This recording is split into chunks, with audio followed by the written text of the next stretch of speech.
नमस्कार। गुजरात समाचार टेलिविजन द्वारा प्रस्तुत न्यूज बुलेटिन में आप सौનું हार्दिक स्वागत है। આજના મુખ્ય સમાચાર આ પ્રમાણે છે। ભ્રષ્ટાચાર પર લગામ કસવા તથા વિદેશમાં રહેલ કાળું નાણું પરત લાવવાના મુદ્દે બાબા રામદેવ 4 જૂનથી ઉપવાસ પર, સરકાર ઘૂંટણીએ, બાબા અટલ। સ્પેક્ટ્રમ ફાળવણી કૌભાંડમાં કરુણાનિધિના ભત્રીજા દયાનિધિ પણ સીબીઆઈના ઘેરામાં। केन्द्र सरकार द्वारा कपासनी निकास पर प्रतिबंधना विरोध में कलेक्टर कचेरी आगळ भारतीय जनता पक्षना धरना। અને આગામી ચૂંટણી 2012 માટે રાજ્યભરના તમામ કલેક્ટર્સની કેન્દ્રીય ચૂંટણી કમિશનર સાથે યોજાઈ મહત્વની બેઠક। અને હવે જોઈએ સમાચાર વિગતવાર। ભ્રષ્ટાચાર પર લગામ કસવા અને વિદેશોમાં જમા કાળું નાણું પરત લાવવાના મુદ્દે 4 જૂનથી ઉપવાસ પર ઉતરનારા યોગ ગુરુ બાબા રામદેવ દિલ્હી પહોંચ્યા હતા। તેમના દિલ્હી આગમનથી જ કપિલ સિબ્બલ, સુબોધકાંત સહાય તેમજ કેબિનેટ સચિવ ચંદ્રશેખર તેમને મળવા એરપોર્ટ પર પહોંચી ગયા હતા, જ્યાં આગળ 2.5 કલાક સુધી ચર્ચા ચાલી હતી। ત્યારબાદ સિબ્બલે જણાવ્યું હતું કે તેમની આગામી દિવસોમાં પણ આ પ્રકારની બેઠકો થશે। આમ તેમણે રામદેવ સાથે ગંભીર ચર્ચાઓ કરી છે। ઉલ્લેખનીય છે કે રામદેવ સત્યાગ્રહ શરૂ કરશે, જેથી કેન્દ્ર સરકાર હચમચી ગઈ છે, કારણ કે કેન્દ્ર નથી ઈચ્છતું કે अन्ना हजारे जेवुं बीजुं आंदोलन थाय अने दुनियामां तथा देशमां सरकारनी नालेशी थाय, जेथी आ चर्चामां रामदेवने मनाववा माटे सरकार लागेली छे। परंतु रामदेव तो पोताना कार्यक्रम बाबते अटल छे।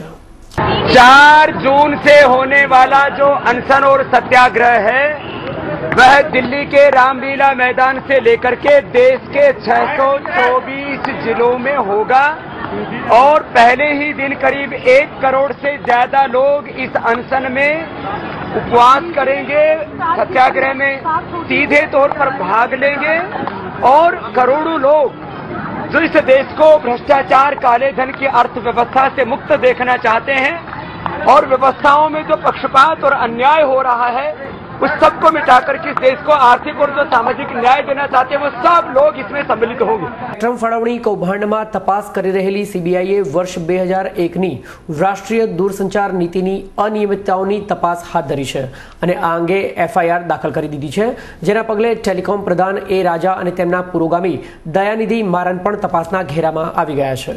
સૂત્રોના જણાવ્યા અનુસાર સીબીઆઈ ટૂંક જ સમયમાં તેમની પૂછપરછ કરી શકે છે। ઉલ્લેખનીય છે કે કરુણાનિધિના ભત્રીજા દયાનિધિ મારનને પણ નાણાં મળ્યા છે। વર્ષ 2001 થી 2007ની ટેલિકોમ નીતિને લગતા છે। 2006માં દયાનિધિ ટેલિકોમ પ્રધાન હતા, ત્યારે તેમણે પરિવારની ચેનલ સન નેટવર્કને લાભ પહોંચે તે માટે પોતાના પદનો દુરુપયોગ કર્યો હતો। गुजरात विधानसभाની आगामी 2012માં યોજાનાર ચૂંટણીના ભાગરૂપે કેન્દ્રીય ચૂંટણી પંચના નાયબ કમિશનર વિનોદ જુત્સી 2 દિવસીય મુલાકાતે આવેલ છે, જેઓએ આજે સર્કિટ હાઉસ ખાતે ગુજરાતના ચૂંટણી કમિશનર અનિતા કરવાલને સાથે રાખી ગુજરાતના તમામ જિલ્લા કલેક્ટર્સની એક મીટિંગ યોજી હતી। પ્રાપ્ત માહિતી અનુસાર તેઓ તમામ કલેક્ટર્સની સાથે જુદા જુદા જિલ્લાઓથી માહિતગાર થયા હતા। केन्द्र सरकार द्वारा कपासनी निकास पर प्रतिबंध मूकवाना निर्णयनी सामे भारतीय जनता पार्टीए विरोध नोंधाव्यो छे, जेना भागरूपे आज शहेरनी कलेक्टर कचेरी खाते विरोध साथे धरना योजवामां आव्या हता, जेमां भारतीय जनता पार्टीना तमाम सांसदों अने गुजरातना कॉर्पोरेटर्स सहित कार्यकर्ताओ उपस्थित रह्या हता, तेमज राज्यना खेडूत संगठनना होद्देदारो जोडाया हता अने તેમણે જણાવ્યું હતું કે ગુજરાતના કપાસ ઉગાડનારા હજારો ખેડૂતોને થતા અન્યાય અને તકલીફો અંગે આર્થિક નુકસાન કરનાર केन्द्र सरकारनो कपासनी निकास परनो प्रतिबंध मूकवाना निर्णयने हटाववो जोईए। आ निकास उपरनो प्रतिबंध उठावी लेवा माटे आ धरणानो कार्यक्रम प्रदेश भारतीय जनता पार्टी द्वारा योजायो छे। एमां राज्यना सांसदों, आगेवानो, खेडूत आगेवानो वगैरे लोको एमां जोडाणा छे। केन्द्रनी सरकारने ढंढोळवा माटेनो, खेडूतोने न्याय अपाववा माटेनो अमारो आ प्रयास छे।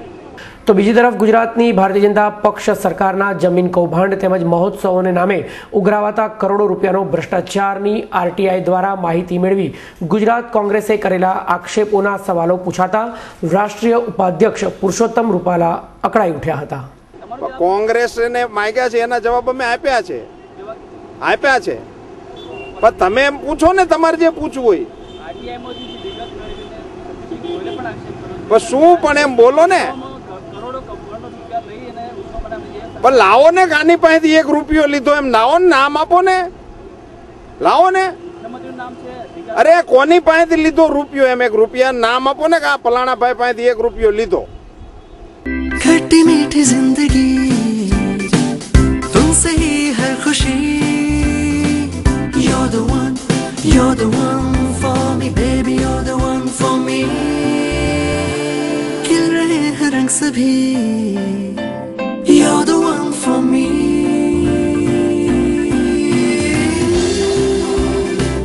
You're the one. Amul ice cream bars. खट्टी मीठी जिंदगी का हर फ्लेवर. સોરાબુદ્દીન કાંડમાં ચૌહાણની એક અરજી થતાં હવે સાબરમતીના પીઆઈ જાગ્યા હોય તેમ તેની તપાસ ચાલુ કરવામાં આવી છે. સૂત્રોના જણાવ્યા અનુસાર જેલમાં ટેપ રેકોર્ડર રાખવાનો મામલો સામે આવતા પોલીસ તંત્રની ઊંઘ હરામ થઈ ગઈ છે અને આ અંગે અરજી કરનાર સસ્પેન્ડેડ પોલીસ કર્મી એનવી ચૌહાણનો જવાબ લેવામાં આવ્યો છે. નોંધનીય છે કે સોરાબુદ્દીન કેસમાં સાબરમતી જેલમાં રખાયેલ પોલીસ કર્મીઓ એસપી ડોક્ટર નરેન્દ્ર અમીન અને એનવી ચૌહાણે બેરેકમાં કરેલી વાતચીતને અમીને રેકોર્ડ કરી લઈ તેની સીડી સીબીઆઈને સોંપી હતી. તેમની વચ્ચેની વાતચીતની સીડી આ કેસમાં ઘણા લોકોની સંડોવણી હોવાના પુરાવા આપતી હતી. ત્યારબાદ અમીનને તાજના સાક્ષી બનવાની જાહેરાત કરી હતી. તો બીજી તરફ ચૌહાણે જેલમાં પ્રતિબંધિત રેકોર્ડર રાખનાર અમીન સામે પગલાં લેવા જોઈએ તેમ સત્તાધીશોને તેણે અરજી કરી હતી. ગોલ્ડ સ્કીમમાં 1ના 3 કરવાની લાલચ આપી લોકોની મહેનતના ₹5,000 કરોડથી પણ વધારે ચાઉ કરનાર અભય શ્રેણી ગાંધી સામે આખરે ફરિયાદ નોંધાતા ક્રાઇમ બ્રાન્ચે મોડી રાત્રે તેના નિવાસસ્થાન તથા 2 ઓફિસીસ પર દરોડા પાડી તેની વૈભવી BMW કાર તથા હોન્ડા એકોર્ડ કાર સહિત 1 કરોડની મિલકતને કબજે કરી લીધી છે. પ્રાપ્ત માહિતી અનુસાર અભય હાલમાં યુકેમાં છુપાયેલો છે. તેની સામે રેડ કોર્નર નોટિસ જાહેર કરવામાં આવી છે. આ અંગે વધુમાં ક્રાઇમ બ્રાન્ચે અભય ગાંધી અને તેના મળતિયા એજન્ટ ની સામે આઈપીસીની કલમ 120B 406 અને 420 અન્વયે ગુનો નોંધ્યો છે. હાલમાં ક્રાઇમ બ્રાન્ચે અભયની વૈભવી કાર ઓફિસેથી 150 કોમ્પ્યુટર્સ અને વાંધાજનક દસ્તાવેજો, ચેકબુક્સ, એટીએમ કાર્ડ્સ, ક્રેડિટ કાર્ડ્સ વગેરે મળી ₹1 કરોડની મિલકત કબજે લીધી હતી. અમને પ્રાથમિક જે ઇન્ફોર્મેશન છે, અભય ગાંધીએ ઇન્ડિયા છોડીને વિદેશમાં જતો રહ્યો છે એના ફેમિલી સાથે. તો એના પાસપોર્ટમાં ડિટેલ્સ લઈ અને એ કયા કન્ટ્રીમાં ગયો છે, કેટલા ટર્મ્સ એન્ડ કન્ડિશન એને વિઝા મળેલા છે, ક્યાં ક્યાં જઈ શકે છે, એ તમામ સંભાવના ગોતી અને એને લોકેટ કરવાનો ટ્રાય કરી રહ્યા છીએ. અમદાવાદના પોલીસ કમિશનર તરીકે નિમણૂક થયેલ સુધીર સિન્હા આજે કમિશનર કચેરી ખાતે આવતા તેઓનું ગાર્ડ ઓફ ઓનરથી સ્વાગત કરવામાં આવ્યું હતું. ત્યારબાદ પોતાની ઓફિસમાં બેસીને પોતાની કમિશનર તરીકેની જવાબદારી તેમણે સંભાળી હતી. હાલમાં તેમની પાસે અન્ય 3 થી 4 વિભાગની પણ જવાબદારી છે અને આવનાર 3જી તારીખે આ વધારાની તમામ જવાબદારીમાંથી તેઓ મુક્ત થશે. તથા અમદાવાદ શહેર મેગા સિટી હોવાના નાતે અમદાવાદને હવે વધુ સુરક્ષા પૂરી પાડવામાં આવશે અને છેલ્લા કેટલાક સમયથી ચાલતી લૂંટફાટ, ચેઇન સ્નેચિંગ્સ તથા ડુપ્લિકેટ પોલીસના કિસ્સાઓ સામે લાલ આંખ કરવામાં આવશે અને ચોરીનો માલ ખરીદનારની સામે પણ પોલીસ ફરિયાદો કરવામાં આવશે.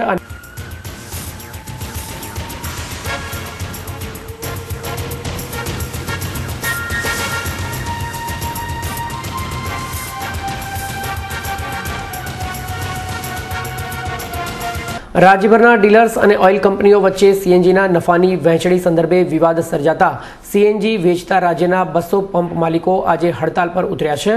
તેઓએ 24 કલાક સુધી ગેસ નહીં વેચવાનો નિર્ણય કર્યો છે. આ સંદર્ભે પંપના સંચાલકોનું એક પ્રતિનિધિ મંડળ પુરવઠા મંત્રીને મળવા ગયું હતું, જેના જવાબમાં ઓઇલ કંપનીઓ સાથે વાત કરીશું તેમ મંત્રીએ જણાવ્યું હતું.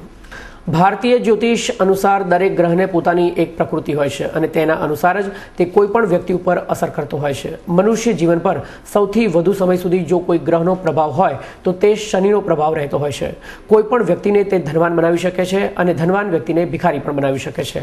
આજે બુધવારે શનિ જયંતિ છે અને તે નિમિત્તે શનિ મંદિરોમાં હવન, પૂજાપાઠ અને તેલની સાથે કાળા અડદ તથા તલને ચડાવવામાં આવતા હોય છે અને ભક્તજનોએ શનિદેવને પ્રસન્ન કરવામાં તથા તેમનો કુપ્રભાવ ઓછો થાય તે માટે પૂજા અર્ચના મંદિરોમાં કરી હતી. દેવના દર્શન કરવાથી, શનિ વિષેક અને પીપળે જળ ચઢાવવાથી આજનો દિવસ એટલો મહિમાકારક હોય છે કે શનિદેવ વિષેક, શનિદેવ દર્શન, પીપળે જળ અને શનિની આહુતિ લગાવવાથી બધી મુસીબત, વ્યાધિ દૂર થાય છે. આજે શેર બજારમાં તેજી જોવા મળી હતી। આજે સેન્સેક્સ 18,527 પર ખુલ્યો હતો। દિવસભરની ખરીદારીને પગલે સેન્સેક્સ ઊંચો રહ્યો હતો। દિવસ દરમિયાન સેન્સેક્સ 18,514 થી 18,636 ની વચ્ચે રહ્યો હતો। દિવસને અંતે સેન્સેક્સ 105 પોઈન્ટથી વધીને 18,608 પર બંધ રહ્યો હતો, જ્યારે નિફ્ટી 31 પોઈન્ટથી વધીને 5,592 પર બંધ રહ્યો હતો। અને હવે જોઈએ આજના હવામાન સમાચાર। આજનું અમદાવાદનું મહત્તમ તાપમાન 41 ડિગ્રી સેલ્સિયસ અને લઘુત્તમ તાપમાન 31 ડિગ્રી સેલ્સિયસ રહ્યું હતું, જ્યારે બરોડા મહત્તમ 38 ડિગ્રી, લઘુત્તમ 29 ડિગ્રી, સુરત મહત્તમ 33 ડિગ્રી, લઘુત્તમ 28 ડિગ્રી, રાજકોટ મહત્તમ 39 ડિગ્રી, લઘુત્તમ 27 ડિગ્રી અને ભુજનું મહત્તમ તાપમાન 36 ડિગ્રી સેલ્સિયસ અને લઘુત્તમ તાપમાન 27 ડિગ્રી સેલ્સિયસ રહ્યું હતું। તો આ હતું ગુજરાત સમાચાર ટેલિવિઝન દ્વારા પ્રસ્તુત ન્યૂઝ બુલેટિન। આવતીકાલે ફરીથી મળીશું આ જ સમયે આ જ ચેનલ પર। ત્યાં સુધી રજા આપશો। નમસ્કાર।